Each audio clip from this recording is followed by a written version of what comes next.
LBC News. It's 11:31. Let's get the outcome of the latest phase of the inquiry into the infected blood scandal. We have some latest information from the inquiry itself. Let's join Alan Zycinski. Well, Martin, this interim report boils down to saying that a full compensation scheme needs to be set up immediately. It sets out what that compensation framework should look like, and in the meantime it says that more interim payments should go to wider bereaved family members who've battled for years, for decades, for recognition. For context, this interim publication is the second report that's come so far from this inquiry, looking at one of the biggest treatment disasters in the history of the NHS. Tens of thousands of patients affected. It's thought at least 3,000 have died since it happened, mainly in the 70s and 80s. Survivors and their families have fought for decades to have their suffering and the wrongdoings of the health service and the government recognised, and that's why this inquiry began. And in October, the government agreed that compensation should come. Around 4,000 surviving victims and bereaved partners received interim compensation payments of £100,000, but wider families were still yet to receive anything. But that will now be changing. Now, where there is no survivor or partner, parents, children and siblings will be eligible, with Sir Brian Langstaff, the chair, saying that wrongs were done at an individual, collective and systemic level. Children that were orphaned and have never had their losses recognised. It's now time to put that right. Now, as I said, this interim report also recommends work to establish a full compensation scheme should begin now, that we don't need to wait until the full report comes out in autumn. Essentially, that time is of the essence, given that many victims, of course, are suffering life-debilitating illnesses. So it recommends that structure. Support payments should be guaranteed for life. The government must fund the scheme, but it should be completely independent of government itself. And Sir Langstaff notes it will clearly take political will to act quickly here, but the circumstances warrant it. And just finally, Martin, another key recommendation we've had today is that specialist psychological support should be made available in England, as it already is in the rest of the UK, because that is a massive part of all of this, the emotional anguish that many have gone through, feeling ignored and shunned. Today's report explicitly says that trust is a real issue, given the years and years of pain that many have gone through.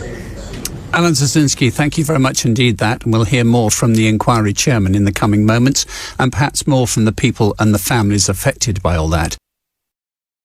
This is LBC News. It is part two of the conclusions of the infected blood inquiry. They've been published in the last 20 minutes or so. Reporting live for us, Alan Zycinski.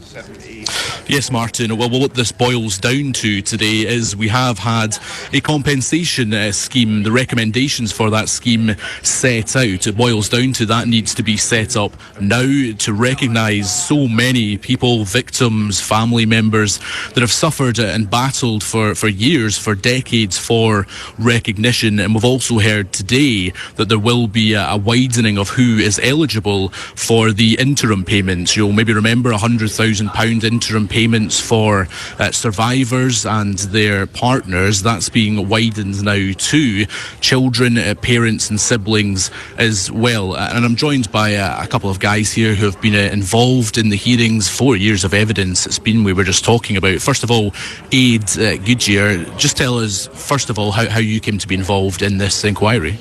I'm a co-infected haemophiliac, so I was diagnosed with HIV and hepatitis. And I got HIV when I was 12, and hepatitis prior to that, to contaminated factor 8 for my haemophilia. So that's how I became involved. Both my brothers were also infected, and likewise I went to a school in Hampshire called the Lord Mayor Law College, where all our colleagues, also school friends, were also infected, of which 72 have now died to this date. So what today means for us, that we are very pleased that Sir Brian has cast a net so wide for families and everyone associated with the scandal, because it is a scandal, and finally today we're going to get some recognition, and so will the families too. And just how much does that recognition mean to you, mean to so many hundreds, if not thousands of people? You mentioned that there are 70 people that you know or know of died. having that recognition, it must go some of the way to helping you feel better, but there's still so many people who won't ever get the chance to even be hearing this today. There's only one real way to... I feel sad about that, and that's the tragedy of it, as I just explained to you just a moment ago. It's the angel devil on the shoulder moment. So many people have died, so many families they're irreplaceable. So how do you actually answer that question? It's very difficult. So how I feel is thankful Sir Brian, and with support from Sir Robert Francis, has gone this far.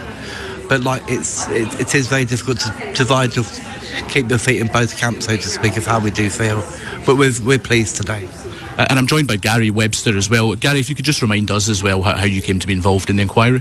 Yeah, I'm also a haemophiliac, co-infected with HIV and Hep C. Also went to Lord Mayor Treloar College, and I was diagnosed with HIV in the early 80s and then Hep C in the mid-80s. And been campaigning for the last sort of 10, 12 years. And we finally today have hopefully on our way to actually getting somewhere after lots and lots of time and effort spent getting this far. And years of the inquiry, as you say, fighting, battling for a decade. There's a lot of emotions on display in this room, tears, lots of relief as well. I mean, just sum up the journey so far from your point of view. It must have been very tough, to say the least. It has. It's been very tough for all of us. We've lost a lot of people on the way. I mean, there was a lot of haemophiliacs that started this campaign that are no longer here. So it's a good day for them, but sadly they're not here. But we're just pleased that Sir Brian has finally helped and got a decent report together, and we hope that the government follow his recommendations. Just my final question was, obviously we're still to get the final report in autumn, but Sir Brian making it very clear that the compensation work didn't need to wait till then, it needed to come now, because there are people who, as we've talked about, might not be here in a few months or a year down the line. Do you think that's a very important point of this, that it has to start now? It's essential that the compensation is done as quickly as possible, because as you say, yes, there are people suffering, need security in their life, haven't managed to get mortgages in the past, life insurance, all that sort of thing. So hopefully, as well as the scheme money that hopefully will continue for life, this will help everyone out. Guys, thank you very much for your time. So, Martin, obviously one big step in the right direction is what many people here are feeling. There is still the full report to be published, and of course we await the government's response to today's interim publication. Alan Zycinski reporting. Thank you very much indeed, Alan.